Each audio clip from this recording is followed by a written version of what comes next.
Today, shoes, putting on shoes again. You'd think I have worn this subject out, but I have not. So today, we're going to take it to a different level. It's going to be a little more demanding, a little more work. Stay tuned. I'm McCall, and I'm going to dive into posture today with putting on shoes in a way in which you can get a hamstring and a glute stretch and workout. Yeah.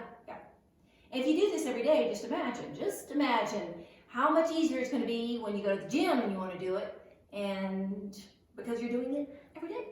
All right, here we go. Today we're going to start off with using slip-ons. Highly recommend using slip-ons. They're a little easier to do. Now, I have showed you how to put on shoes sitting down, keeping the spine straight, at the wall, spine straight. And today it's going to be a little more challenging. We have to bring balance into the picture, okay? Starting with slip-ons, here we go. So there are your slippers or your shoes or your whatever, and you're going to go over there, and you have to remember that you've got to think about this staying straight, deep into the hips, because if this slumps, we're not in our hips anymore. If this is straight, we are at home in the hips. Now, if I'm really stretching back and up that direction, my weight's going to be more on my heels. And I'm not going to have a lot of activity in the front of my thigh and my quad. That's how you know. If you bend and you got a lot of activity here, time out, start over, push back, whatever. Okay? Here we go. I'm going to weight shift to the left foot so that my right foot is freed up so I can balance and put that shoe on. Okay? That little piece right there is not easy. So, if you need a little bench action, then you go my right this time. Go over, right. I have this to help with my balance. And then I'm putting that in there. Okay? But the key to this is up in the hip here.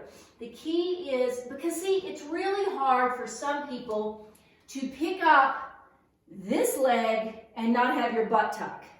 So the difficult part of this for some will be the simple act of staying in this position and picking this leg up. Or picking this leg up. That's hard. That demands a lot of range in the hips, but that just gets you a good stretch. So, over, to the right, use the bench, come up. Woo, that feels good. All right, now, what are you going to do if you have tie shoes?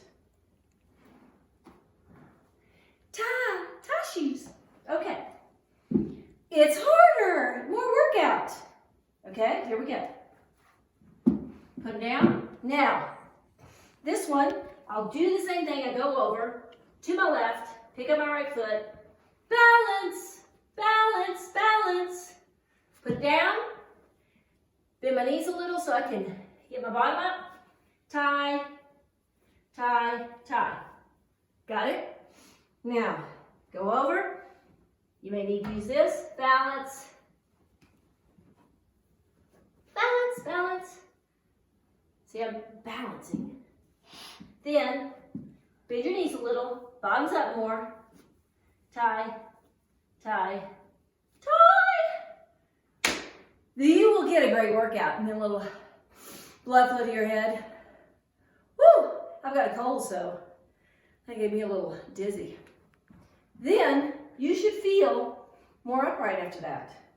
Because of all this bending, just for a minute or two, you're activating what I call the posterior chain of the body. If you activate those muscles, they'll make you be upright without you even trying. And then you're off to wherever.